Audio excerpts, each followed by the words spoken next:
I think the thing I say the most is trust yourself, follow your soul, follow your own inner beauty, follow your radiance, follow your ears, do what feels right to you. And then I want to try to help them do that to the best possible way. That's Augusta Read Thomas explaining how she helps a budding composer tap into their imagination. Thomas is the composer mentor of the DeGaetano Composition Institute, an ambitious program for emerging composers founded by the Orchestra of St. Luke's. This is Classical Gas, a podcast series produced by Classical Voice North America. I'm Gail Wine. In 2019, Orchestra of St. Luke's launched the Institute, which is funded by the estate of the composer Robert DeGaetano, who passed away a few years earlier. I asked Thomas what makes it so special. The DeGaetano Composition Institute is absolutely fabulous, and I'm thrilled to be able to talk about it with you today. The program was established in the memory of Robert DeGaetano, and a wonderful relationship was set up with the Orchestra of St. Luke's. There are so many wonderful people that put this together. First of all, James Rowe, the president and executive director, and of course, Christine Lim, who's the vice president of artistic planning. I totally love her. Both of them are fabulous. And in association with Josie Nattori, the famous fashion designer and gorgeous person, really empathetic and creative, and Deborah DeGaetano, who was the cousin of Robert, they all came up with this idea of how to honor Robert's memory. It's an absolutely wonderful project, giving the opportunity to a certain number of composers each year, depending on who is selected. What's your criteria for choosing the composers? Is it based on their potential for future success? They were asked to submit 2 samples of their works, but essentially what I do is I just dive straight into the music and just start listening like crazy. And then I got it down to, I don't exactly remember, but let's say a short list of 25.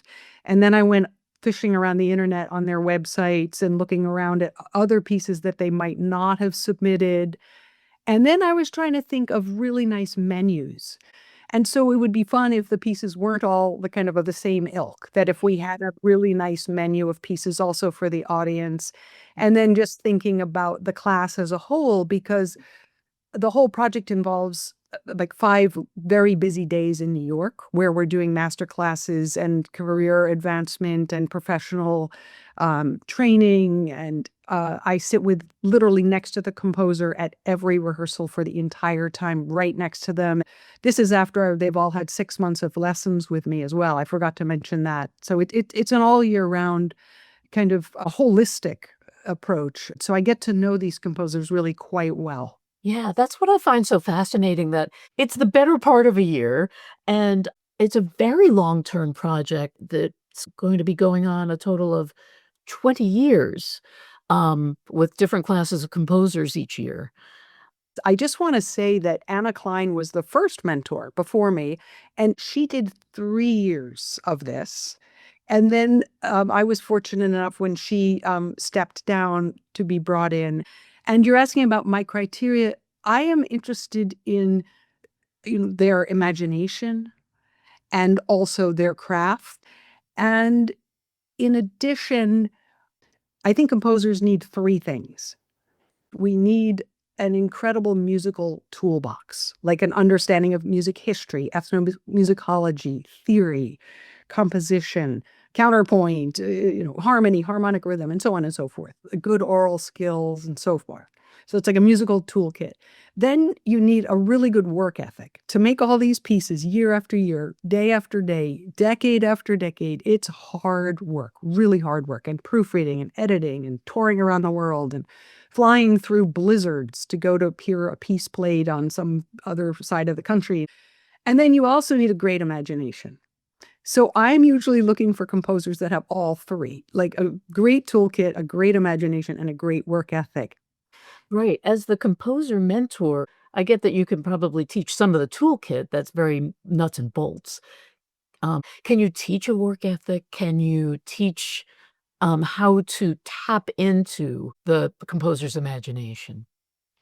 I think, yes, one can really work on the toolkit. For instance, let's say a composer has only ever written slow music. Well, we could work on writing a piece that has fast music in it. I mean, that's a very basic, simple example. I mean, there's a billion of them. Of course, music is so dimensional.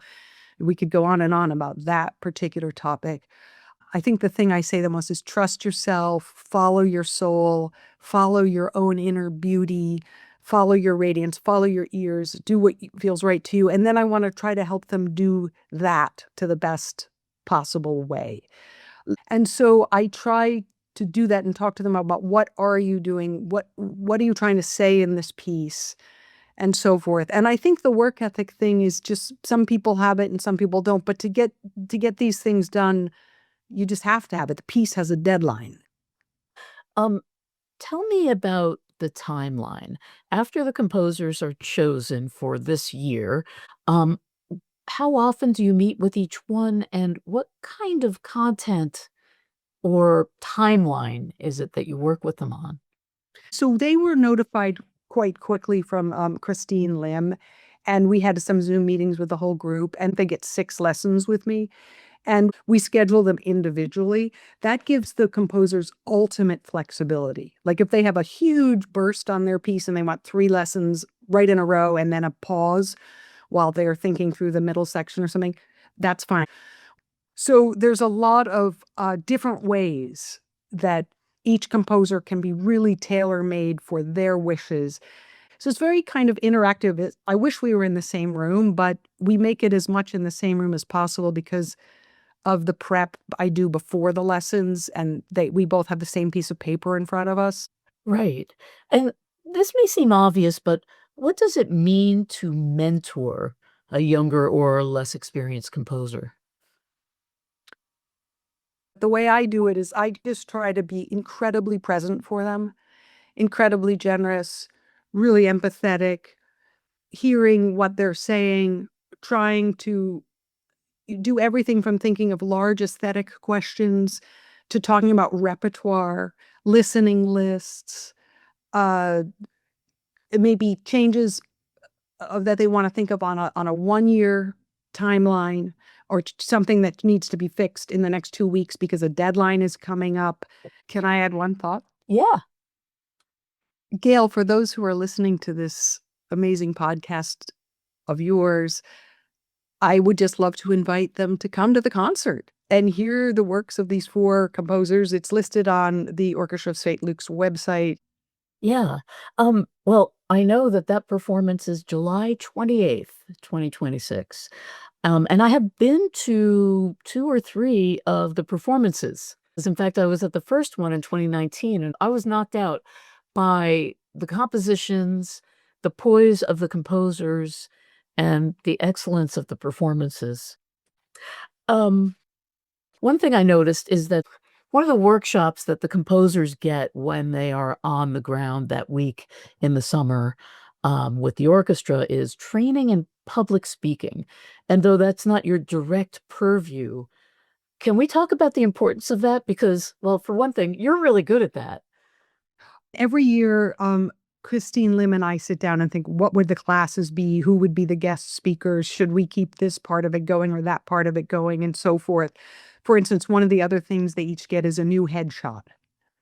Unbelievable. And that's a huge gift to the composers. And the public speaking is another one.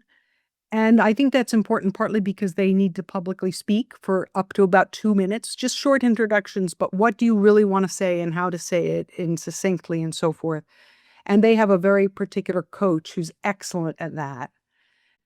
Right. And I was realizing also another very distinctive great thing about the program is that uh it gives these composers a chance to write for orchestra.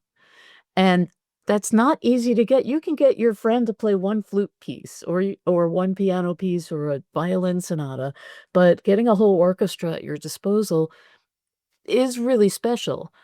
You have a ton of experience with orchestras because you were a composer in residence at Chicago Symphony for quite a while. Um, what do you do to infuse this specific information and talent and skill into these composers who are more at the beginning of their career? There are so many great constructs of Western civilization, way too many to list, but one of them is the orchestra, this entity, and it's an incredible creative force and force for so many colors in the orchestra, so many different kinds of instruments, combinations, and so forth. So this project is great because there's enough rehearsal time. And we planned it so the pieces have a short and a long duration. So even if they all write the longer end of the duration, we still have enough rehearsal time. And you can take a minute to sculpt some dynamics or try something slower, or, hey, let's take the pizzicatos up an octave and try it once, just once, or change our bowing. We have time. Yeah. And that's the stuff that makes the special sort of nuances come to life for each of these pieces. I've heard you say elsewhere that your professional life consists of three things: being a composer, being a teacher, and being a citizen of the world in a way by serving on the board of American Music Center and other kinds of involvement like that. I realize that this project for you is more than being a teacher in my mind. This is part of your citizen work. What do you think about that? I love to compose since I was a little girl. Like, I literally have written music every day of my life since I was like 7. And here I am, 61 years old, like writing. If I don't write every day, I feel horrific. I think one of the most beautiful things is to try really generously to help others. And so it's natural if I'm writing every day, then I can teach because I'm right in the pocket with them. Yeah. Um, if if we can go back for a moment to you composing for orchestra, I understand that you're from a very large family, a family of 10 kids. And I wondered if that had an influence for you really enjoying writing for larger groups of instruments. Oh, that's interesting. What a cool question. I've never been asked that. Yes, I'm the 10th of 10 children and I'm a twin. I think in a way music was always just my refuge. Like, I would come home from school and just practice.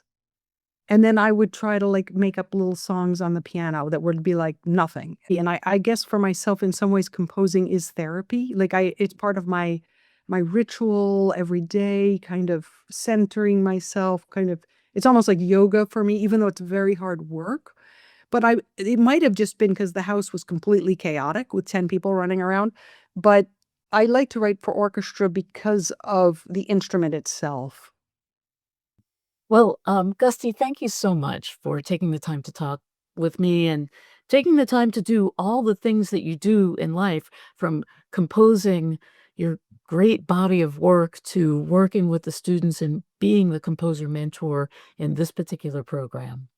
Well, likewise, back at you, Gail, for the exactly what you just said, and I'm really glad that you are covering the DeGaetano Composition Institute because it's a wonderful thing. Thank you for covering it. Augusta Read Thomas is the composer mentor of the DeGaetano Institute at the Orchestra of St. Luke's.